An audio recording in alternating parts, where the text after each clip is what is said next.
Hi guys, Team Katuparan on the way pot at dahil di nyo kami kilala, baka i-next ninyo pero watch mo na rin, malay mo naman, 'di ba?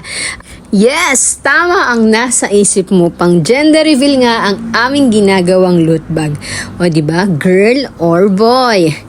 Ito na nga, medyo mahirap pala siya. Akala ko nung una madali, pero carry naman, kailangan lang ng tiyaga. At kapag natapos na, chararan! O 'di ba, ang ganda niya. Dumating na nga si Marbino at niset na namin siya isa-isa. Nakakatawa ka mo, medyo nahirapan si Marbino dito. Kaya naman, ang ginawa namin, siya ang naglalagay ng candies, nag-set up siya ng konti, and then ako yung nagtatapos. Kasi nga, nauubos ang pasensya niya. Pero syempre, hindi siya pumayag na hindi niya makuha pa rin, di ba? Kaya naman ito. Ha? Hindi ko makita doon? O diba, nakuha din niya kung paano. Sa Laguna naman, ito ang ganap. Oy, busy din. Maagang gumising ang mga yan para mag-set up. Kaya naman, thank you so much. Ang punong abala nga pala dyan ay si Madam Joy. Wow, may itsura na siya. Ganda na. Hintay pa, mamaya mas bongga. O diba, hindi na magkaintindihan kung paano magpapantay. Uy, lapit nang matapos. Ano kaya ang result? At habang busy sila sa labas, ako naman busy-busyhan sa pag-aayos ng materials for our games. Syempre, may entry din ng mga tao sa kusina.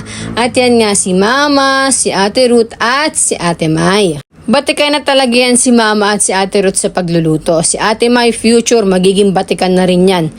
Uy, anong eksena nito? At ito na nga ang final look ng ating setup. Wow naman! Ang ganda naman, may sweet corner pa. Lakas makamayaman. Thank you and congratulations to MJF Catering. Nag-led by Mary Joy, Kat, Hannah, and ikaw, girl. Our dishwasher.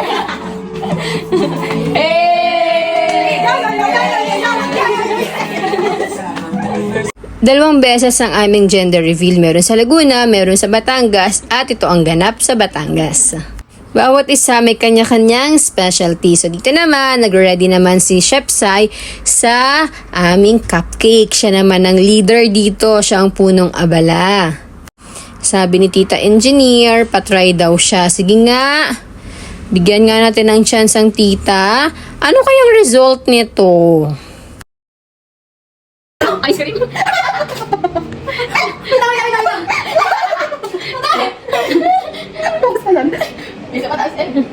Si Tita Delay daw patry din. Sa labas naman ng punong abala ay si Tito Marco para sa food.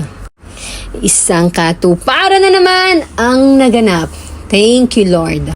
Sa buhay, may mga bagay na minsan pwede mo namang gawin mag-isa. Kaya lang, iba pa rin ang saya at mas maganda ang resulta kapag may katuwang kang kapamilya. Yan lang, bye-bye!